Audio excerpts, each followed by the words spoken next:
Good morning students. আমরা এর আগের ক্লাসে কতটা পড়েছিলাম? লেসন 11 দ্য ফিনিশিং পয়েন্ট, এই চ্যাপ্টারের পেজ নাম্বার 117, অ্যাক্টিভিটি 6। আজকে আমরা তার পরের পার্ট থেকে স্টার্ট করব। কি আছে দেখো, let's continue. Usha retired from athletics. Usha athletics থেকে অর্থাৎ ক্রীড়া জগৎ থেকে অবসর গ্রহণ করলেন। And married V Srinivasan in the year 1991। 1991 সালে তিনি বিয়ে করলেন কাকে? V Srinivasan. But she made a sudden comeback in the year 1998 at the age of 34। 34 বছর বয়সে সে আবার হঠাৎ করে কী করলো? আবার ক্রীড়া জগতে ফিরে আসলো।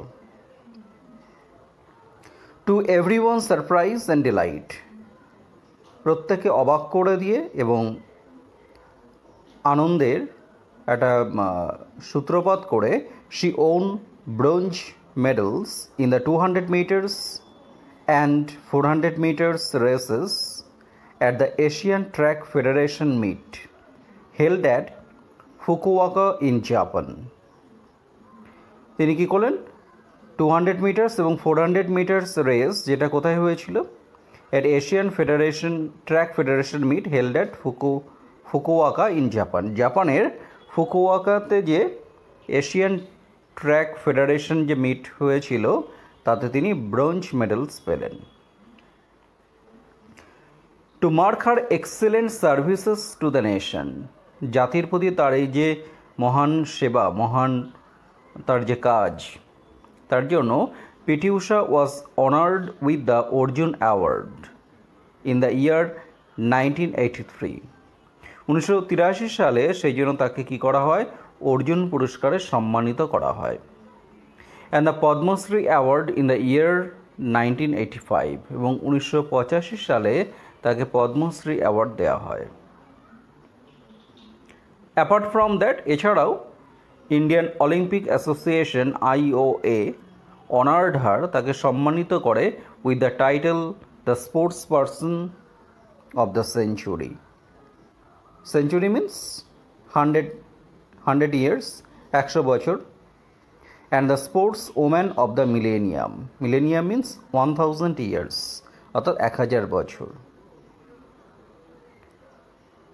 এবার তাহলে আমরা চলে আসি ওয়ার্ড ট্রু। কী আছে দেখো, come back. Come back means return, ফিরে আসা। অর্জুন অ্যাওয়ার্ড, অর্জুন অ্যাওয়ার্ড বলতে award given for excellence in sports, ক্রীড়া জগতে বিশেষ অবদানের জন্য এই পুরস্কারটি দেওয়া হয়, তার নাম হচ্ছে Arjun award. Millennium means 1000 years, 1000 বছর, তাকে বলা হয় মিলেনিয়াম। তাহলে আমরা এই পর্যন্ত পিটি উষা সম্পর্কে অনেক কিছু জানলাম। এরপরে আমরা কি করব? এক এক করে পরবর্তী অ্যাক্টিভিটিগুলো সলভ করব। ওকে, এবার আমরা তাহলে পরের পেজে চলে আসি। পরের পেজে দেখো কী আছে, লেটস ডু অ্যাক্টিভিটি 7। আমরা তাহলে এবার অ্যাক্টিভিটি 7 সলভ করব। কি করতে বলেছে?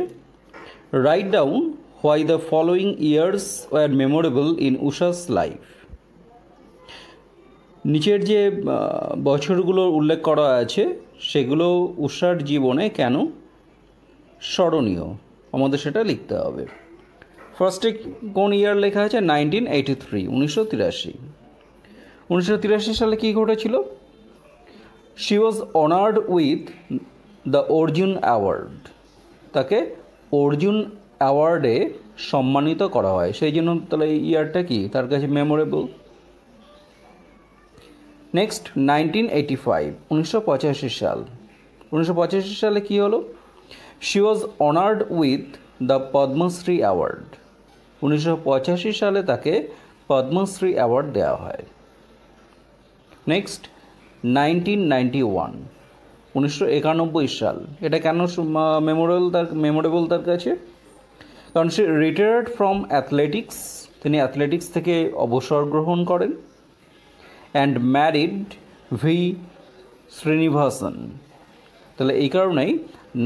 নেক্সট 1998, তাহলে 1998 সালটা কেন মেমোরেবল? না, she made a sudden comeback, সে আবার হঠাৎ করে কী করলো, আবার ক্রীড়া জগতে ফিরে আসলো। And won bronze medals in 200 meters and 400 meters races at the Asian Track Federation meet held at Fukuoka in Japan. জাপানের ফুকুওকাতে যে এশিয়ান ট্র্যাক ফেডারেশন মিট অনুষ্ঠিত হয় তাতে তিনি কী করলেন, 200 মিটার এবং 400 মিটার রেসে ব্রোঞ্জ মেডেল পেলেন। তাহলে এই ঘটনাগুলোর জন্য এই ইয়ারগুলো 1983, 1985, 1991 and 1998. These years are memorable in Usha's life. Okay, next activity 8. Let's use the following words from the box to fill in the blanks.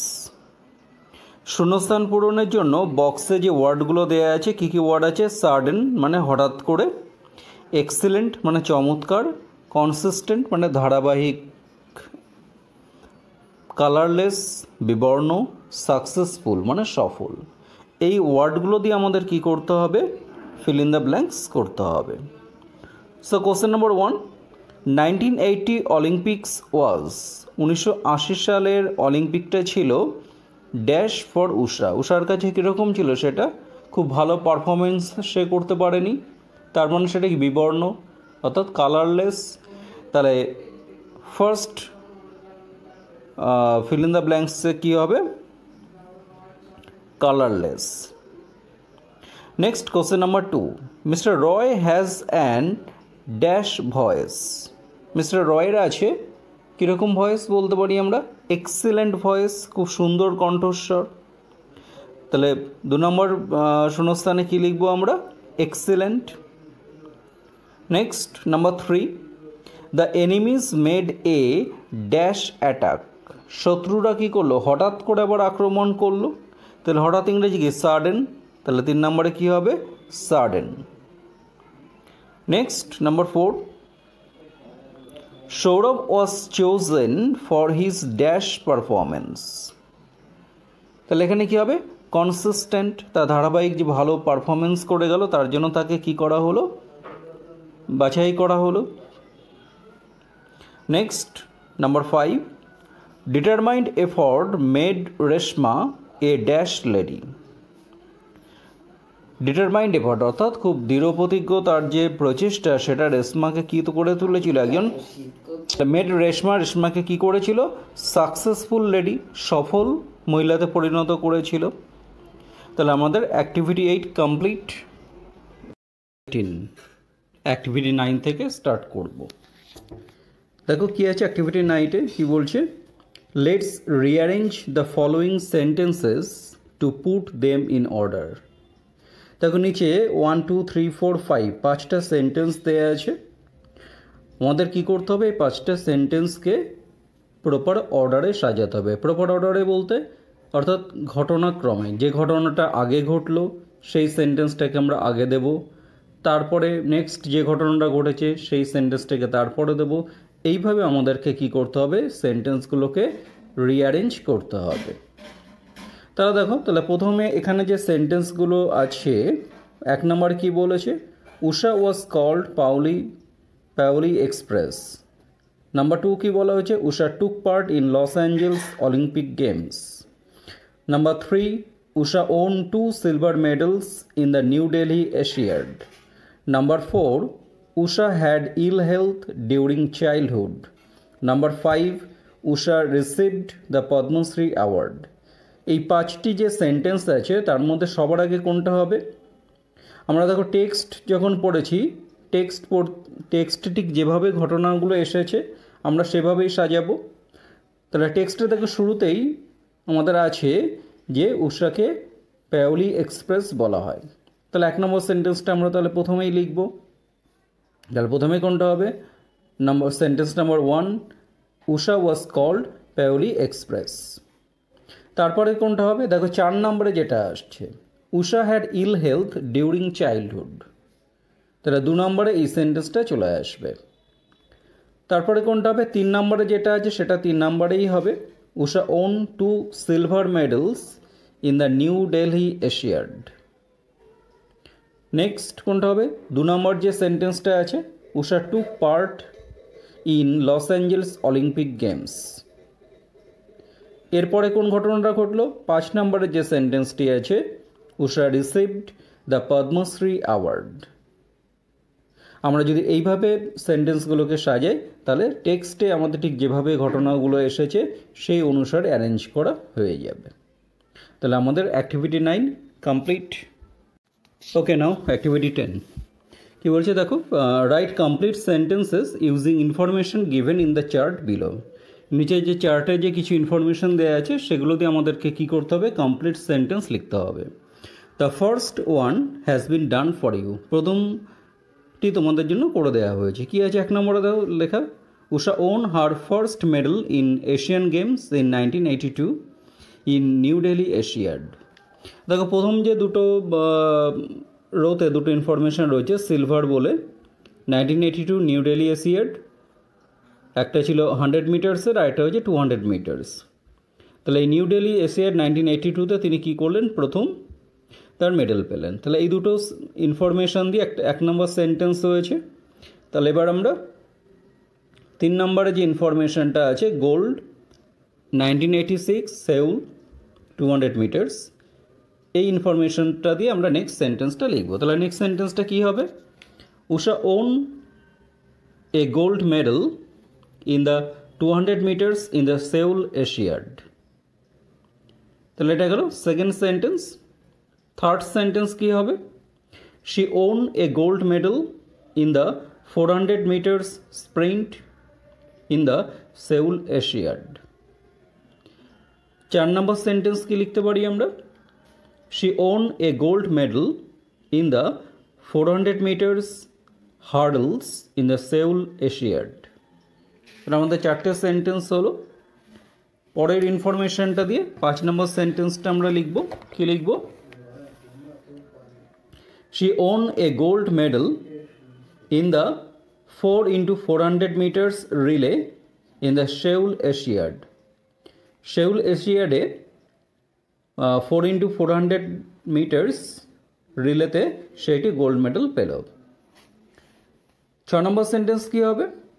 She won a silver medal in the 100 metres sprint in the Seoul Asiad. Seoul এশিয়াডে সে 100 metre স্প্রিন্টে silver medal পায়। 7 number sentence কী হবে?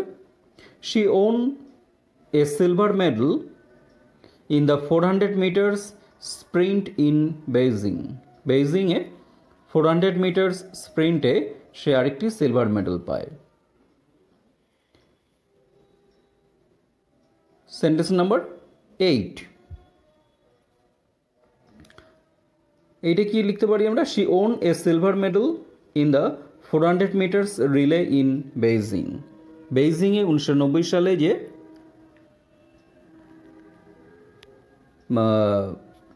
Relay হয় 4x400 metres, তাতে সে করে silver medal পায়। তাহলে এই 8টা সেন্টেন্স আমরা ইনফরমেশন দিয়ে লিখলাম। তাহলে আমাদের অ্যাক্টিভিটি 10 কমপ্লিট হলো। ওকে, নেক্সট অ্যাক্টিভিটি 11। দেখো অ্যাক্টিভিটি 11 কী করতে বলেছে? Right 5 connected sentences about another famous sports person who has brought glory to our country। বলছে 5টি কানেক্টেড সেন্টেন্স লেখো কার সম্পর্কে? About another famous sports person, আরেকজন বিখ্যাত স্পোর্টস পারসন সম্পর্কে। Who has brought glory to our country, যে আমাদের দেশকে গৌরবান্বিত করেছে, এরকম একজন বিখ্যাত স্পোর্টস পারসন সম্পর্কে আমাদের 5টি সেন্টেন্স লিখতে হবে। আমরা এখানে যেমন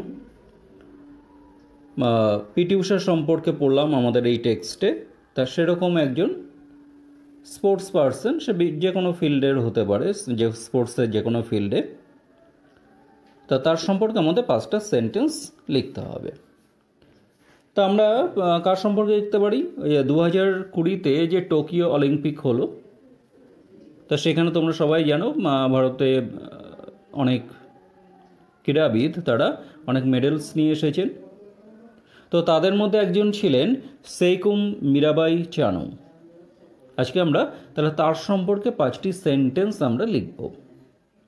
তাহলে তার সম্পর্কে আমরা ফার্স্ট সেন্টেন্সটা কি লিখতে পারি, এখানে কি কি বিষয়ের ওপর লিখতে বলেছে দেখো, name of the sports person. তাহলে আমরা ফার্স্ট সেন্টেন্সটা লিখব নেম অফ দ্য স্পোর্টস পারসনের ওপর। তাহলে 1 নম্বর কি লিখব, সেইকুম মীরাবাই চানু ইজ অ্যান ইন্ডিয়ান ওয়েট লিফটার। তাহলে আমরা সেই স্পোর্টস পারসনের নাম জানলাম। তারপরে সেন্টেন্সটা কি লিখতে বলেছে দেখো, place from where she or he comes, কোন জায়গা থেকে তিনি এসেছেন, তিনি ভারতবর্ষের কোথাকার মানুষ। না, the she was born on 8 August 1994 in Manipur. মণিপুরে 1994 সালের 8ই আগস্ট তিনি জন্মগ্রহণ করেন। আচ্ছা, তারপরে দেখো কি লিখতে বলেছে, চাইল্ডহুড ডেজ, তার শৈশবকালটা কেমন ছিল। তার সম্পর্কে আমরা একটা ইনফরমেশন এখানে লিখতে পারি, কি লিখতে পারি, her family identified her strength when she was just 12 years old. যখন তার বয়স মাত্র 12 বছর, তখনই তার পরিবার বুঝতে পারে সে যে ওয়েট লিফটিংয়ে ভালো প্রোগ্রেস করতে পারবে, তার শক্তি সামর্থ্য সেটা দেখে তারা সেটা বুঝতে পারে। নেক্সট কি লিখতে বলেছে, events in which she took part, কোন ইভেন্টে তিনি অংশগ্রহণ করেছেন, কোন ক্রীড়ার ক্ষেত্রে ক্রীড়ার কোন ইভেন্টে তিনি পারফর্ম করেন। না, she text part in women's weight lifting, ভার উত্তোলন, মহিলা বিভাগে যে ভার উত্তোলন তাতে তিনি পার্টিসিপেট করেন। 5 নম্বর সেন্টেন্স কি লিখতে হবে, হিজ অর হার অ্যাচিভমেন্ট, তিনি কি অ্যাচিভ করেছেন, কি অর্জন করেছেন। না, she won the silver medal at the 2020 Tokyo Olympics in women's 49 KG category. 2020 সালে যে টোকিও অলিম্পিক্স হয় তাতে ওমেন্সের 49 কেজি ক্যাটেগরিতে তিনি সিলভার মেডেল পান এবং ভারতবর্ষকে গৌরবান্বিত করেন। She brings glory to our country. তো সেই কারণে আমরা যেমন পিটি ঊষা সম্পর্কে জানলাম, তেমনি আরেকজন স্পোর্টস পারসন সম্পর্কেও কিন্তু আমরা জানতে পারলাম। এরকম আরও অনেক স্পোর্টস পারসন আছে, তোমরাও চেষ্টা করবে আরও অন্য কোনো একজন স্পোর্টস পারসন সম্পর্কে এরকম 5-6টা সেন্টেন্স লেখার। ওকে, আমরা এবার তাহলে পরের পেজে চলে আসি, পেজ নাম্বার 120। দেখো ওই পেজে কী করতে বলছে, লেটস রিসাইট। চলো একটু আবৃত্তি করা যাক। এখানে দেখো একটা রাইম দেয়া আছে, কার লেখা, মেলিসা আন্ডারউড। এই রাইমসটা আমরা কী করবো, রিসাইট করব। Then let's start. You don't always have to be in the lead if you have the heart to come from behind. Don't give up hope, don't doubt yourself, and a new strength is what you will find. The spirit of competition, the desire to succeed, will always be important for life. So, give your all, everything you have got, no matter the occasion, through pain and strife.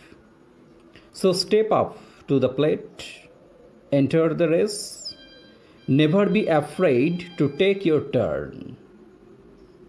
Winners are people who just never quit. And this is a life lesson we all will learn. তাহলে এই rhymes আমরা actually কী শিখলাম না, আমাদের যদি সফলতা অর্জন করতে হয়, আমাদেরকে সাফল্য পেতে হয়, তাহলে আমাদের কি করতে হবে, আমাদের ভয় পেলে চলবে না। আমাদের মধ্যে যে শক্তিটা আছে সেটাকে প্রকাশ করতে হবে, তার উপর বিশ্বাস রাখতে হবে, এবং যা কিছু সমস্যা, যা যন্ত্রণা যাই আসুক না কেন, আমাদের প্রচেষ্টাটা চালিয়ে যেতে হবে। তাহলে কি হবে, আমরা অবশ্যই সফলতা পেতে পারবো।